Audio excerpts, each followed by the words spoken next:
ലോകം ഉറ്റുനോക്കുന്ന കായിക മാമാങ്കം ഒന്നേയുള്ളൂ, അത് ഒളിമ്പിക്സ് ആണ്. ഓരോ തവണയും ഒളിമ്പിക്സ് ദീപശിഖയ്ക്ക് തിരിതെളിയുമ്പോൾ തുടികൊട്ടുന്ന ഒരു മലയാളി മനസ്സ് നമ്മുടെ നാട്ടിലുണ്ട്. ഓർമ്മിക്കുന്നില്ലേ ഈ മുൻ ഒളിമ്പ്യനെ? യോഹന്നാൻ എന്ന ഈ കായിക താരത്തെ ഓർക്കാത്തവരായി ആരുമുണ്ടാവില്ല നമ്മുടെ രാജ്യത്ത്. 1976 മോൺട്രിയൽ ഒളിമ്പിക്സിൽ ഇന്ത്യയുടെ സ്വർണ്ണ മെഡൽ മോഹത്തിന് കൊടിപിടിച്ച ലോങ് ജമ്പ് താരമാണിത്. കേരളം ഭാരതത്തിന് സമ്മാനിച്ച കായിക പ്രതിഭ. ദേശീയ അന്തർദേശീയ മത്സരവേദികളിൽ നിന്ന് മെഡലുകൾ വാരിക്കൂട്ടി നമ്മുടെ നാടിന്റെ കീർത്തി വർദ്ധിപ്പിച്ച ഒരാൾ.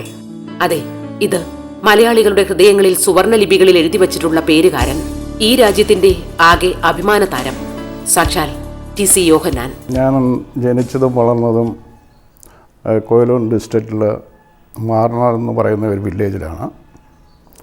അത് നമ്മളുടെ സ്കൂളിൽ പോകുന്നത് ഒരു 3 കിലോമീറ്ററോളം നടന്നിട്ടാണ് ഹൈസ്കൂളുള്ളത്. അപ്പം സ്കൂളിൽ പോകുന്ന കൊച്ചുനാളിൽ തന്നെ സ്പോർട്സിന് ഇൻട്രസ്റ്റ് ഉണ്ടായിരുന്നു. അപ്പം സ്കൂളിൽ ഇന്ന സ്പോർട്സൊന്നുമല്ല, എല്ലാ സ്പോർട്സിൽ ഫുട്ബോള്, വോളിബോള്, അതുപോലെ ക്രിക്കറ്റ്, എന്തെല്ലാം ഉണ്ടോ അതെല്ലാം ചെയ്യുമായിരുന്നു. അപ്പോൾ കുട്ടിക്കാലത്ത് നമ്മൾ ഒരു കോച്ചുണ്ടായിരുന്നു. കോച്ചെന്ന് പറയുന്നത് ഡ്രിൽ മാസ്റ്ററാണ്. അപ്പം അദ്ദേഹം പറഞ്ഞു തരുമെന്ന് എന്തൊക്കെയാണ് ചെയ്യേണ്ടതെന്നൊക്കെ. പിന്നെ ഇതിലുപരിയായിട്ട് നമ്മളുടെ വീട്ടിൻ്റെ അടുത്ത് തന്നെ ഒരു തെങ്ങും പുരയിടമുണ്ട്. അവിടെ പോയിട്ട് കാലത്ത് കുറേ എക്സസൈസും കുറേ ഓട്ടവും ചാട്ടവും എല്ലാം നടത്തുമായിരുന്നു. അങ്ങനെ സ്കൂൾ ലെവലിൽ എല്ലാ ഈവൻറ്റിനും പാർട്ടിസിപ്പേറ്റ് ചെയ്യുമായിരുന്നു. പക്ഷേ അത്ലറ്റിക്സിലായിരുന്നു കൂടുതൽ ഇമ്പോർട്ടൻസ് കൊടുത്തിരുന്നത്.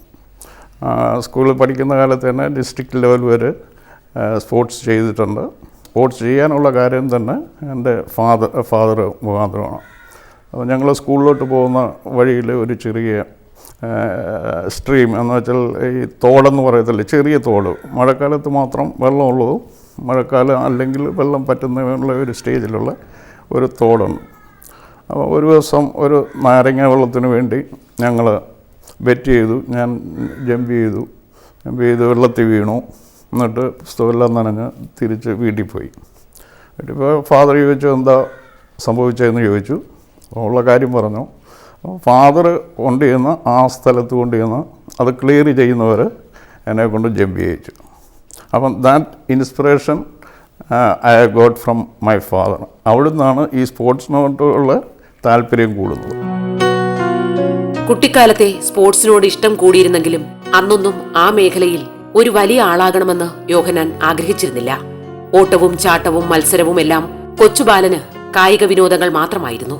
വിദ്യാഭ്യാസാനന്തരം കേരളം വിട്ട് മറ്റൊരു നാട്ടിൽ ഉദ്യോഗസ്ഥ ജീവിതം ആരംഭിക്കുന്ന കാലത്താണ് ഇദ്ദേഹം ശരിക്കും അത്ലറ്റായി പ്രൊഫഷണൽ ട്രാക്കിലേക്ക് വരുന്നത്. സ്പോർട്സ് സീരിയസ് ആയിട്ട് എടുക്കാൻ തുടങ്ങിയത് ഇവിടുന്ന് ബിലായി പോയിട്ടാണ്. എൻ്റെ 2 ബ്രദേഴ്സ് ബിലായി സ്റ്റീൽ പ്ലാന്റ് ഉണ്ടായിരുന്നു. അവിടെ ചെല്ലുമ്പോഴാണ് സ്പോർട്സ് സീരിയസ് ആയിട്ട് ചെയ്യാൻ തുടങ്ങിയത്. അപ്പോൾ അവിടെ ഇതുപോലെ കാലത്ത് ചെന്നാൽ NCC ഉണ്ട്.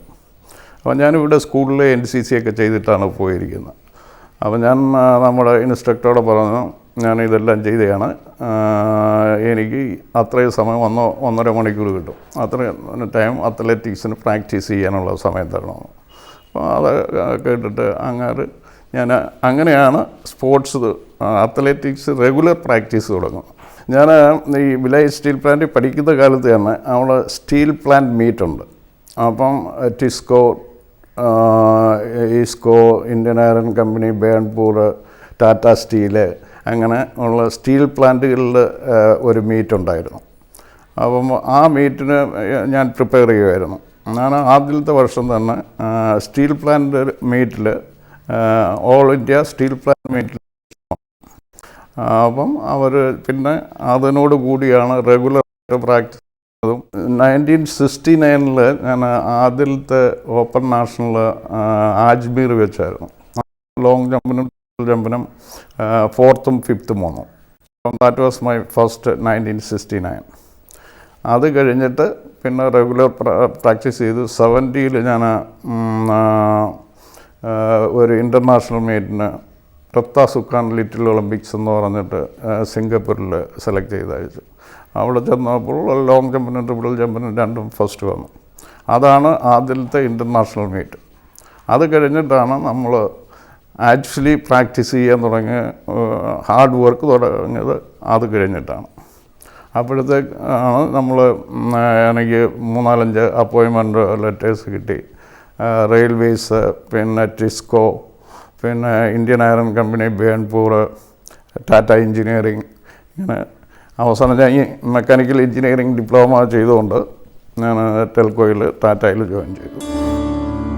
ടെൽക്കോയിലെ പരിശീലന കളരിയിൽ നിന്ന് പത്തരമാറ്റ് തിളക്കമുള്ള അത്ലറ്റായാണ് യോഹന്നാൻ പുറത്തു വരുന്നത്. കേരളത്തിന്റെ പുത്രനെ പിന്നീട് രാജ്യം അറിഞ്ഞു തുടങ്ങുകയായിരുന്നു. പ്രതിഭയ്ക്കൊപ്പം കഠിന പ്രയത്നം കൂടി ചേർത്ത് വച്ചാണ് ഇദ്ദേഹം വളർന്നത്. ഭാരതത്തിനായി അന്തർദേശീയ മത്സരങ്ങളിൽ നിന്ന് മെഡൽ നേടിയത് ഒരു തവണയായിരുന്നില്ല, പല തവണയായിരുന്നു. 3 സീസണിലായിട്ടാണ് നമ്മൾ പ്രാക്ടീസ് ചെയ്യുന്നത്. അത് off season, middle season, competitive season എന്ന് പറഞ്ഞ് 3 സീസണായിട്ടാണ് നമ്മൾ സാധാരണ പ്രാക്ടീസ് തുടങ്ങുന്നത്.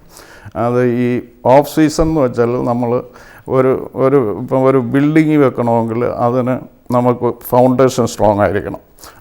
അത് എത്ര നിലയ്ക്ക് കെട്ടണമെന്ന് ഉള്ളതിനനുസരിച്ചാണ് നമ്മൾ ഫൗണ്ടേഷൻ കൊടുക്കുന്നത്. ഈ ഫൗണ്ടേഷൻ വർക്കാണ് നമ്മൾ ആദ്യം ഓഫ് സീസണിൽ ചെയ്യുന്നത്. പിന്നെ മിഡിൽ സീസണിലാണ് നമ്മൾ ട്രാക്കിലോട്ട് പോകുന്നത്. അവിടെ ചെന്ന് റിപ്പീറ്റേഷൻ വർക്ക് ചെയ്യുകയാണ്. പിന്നെ നമ്മൾ ലോങ് ജമ്പ് ആണെങ്കിൽ റൺവേ സെറ്റപ്പ് ചെയ്യുക, ജമ്പ് ചെയ്ത് 10-25 ജമ്പ് ഒരു ദിവസം ചെയ്യുക, അങ്ങനെയുള്ള പല കാര്യങ്ങളുണ്ട്. കോമ്പറ്റീറ്റീവ് സീസണിലാണ് നമുക്ക് ഏറ്റവും ഇമ്പോർട്ടൻ്റ് ആയിട്ടുള്ള കോമ്പറ്റീഷൻ വേണം. അപ്പം അന്നത്തെ രീതിയിലാണെങ്കിൽ നമുക്ക് കോമ്പറ്റീഷനൊന്നും ഇല്ലായിരുന്നു. ഒരു ഏഷ്യൻ ഗെയിംസ് വരും, അല്ലെങ്കിൽ ഒരു ഏഷ്യൻ ട്രാക്ക് ആൻഡ് ഫീൽഡ് വരും, അത്രയൊക്കെ ഉള്ളായിരുന്നു. ഇപ്പോഴാണെങ്കിൽ നമ്മൾ ഇപ്പോൾ ട്രെയിനിങ്ങിന് വെളിയിലൊക്കെ കുട്ടികളെ അയച്ചിട്ട് ട്രെയിനിങ് കൊടുക്കുന്നുണ്ട്. പിന്നെ ഇതിനകത്ത് എല്ലാം ഇമ്പോർട്ടൻ്റായിട്ട് വേണ്ടുന്നത് നമുക്കൊരു മെൻ്റൽ ട്രെയിനർ വേണം.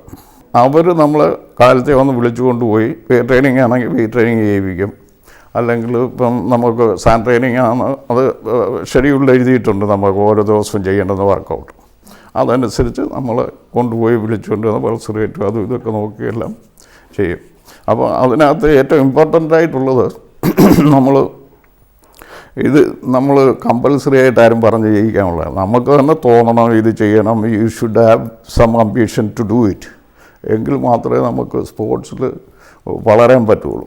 അപ്പോൾ എൻ്റെ കാര്യമൊക്കെ പറയുകയാണെങ്കിൽ 6 to 8 hours per day work ചെയ്യുമായിരുന്നു. ഇപ്പം 100 മീറ്റർ ചെയ്യുന്ന ഒരാൾക്കാണെങ്കിൽ you should have good strength, good speed, good stamina എല്ലാം ഉള്ള ഒരാൾക്ക് മാത്രമേ 100 മീറ്റേഴ്സ് ചെയ്യാൻ പറ്റുള്ളൂ. ഒരു ലോങ് ജമ്പറാണെങ്കിൽ അയാൾക്ക് ലോങ് ജമ്പ് ചെയ്യണമെങ്കിൽ നല്ല സ്പീഡ് വേണം, സ്ട്രെങ്ത് വേണം, പവർ വേണം, എല്ലാം അതിൻ്റെ കോർഡിനേഷനാണ്.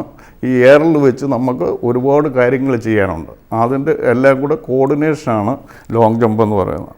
അപ്പം അപ്പ് ഡൗൺ വളരെ സ്ട്രോങ് ആയിരിക്കണം. If you want to hold the leg in the air you should have good abdomen strength. അപ്പം ലോങ് ജമ്പ് എന്ന് പറയുന്നത് പ്രത്യേക ഇതെല്ലാം കൂടെ ഉള്ള ഒരാൾക്ക് മാത്രമേ ലോങ് ജമ്പ് ചെയ്യാൻ പറ്റുള്ളൂ. നല്ല സ്പീഡ് വേണം, നല്ല സ്ട്രെങ്ത് വേണം, നല്ല കോർഡിനേഷൻ വേണം.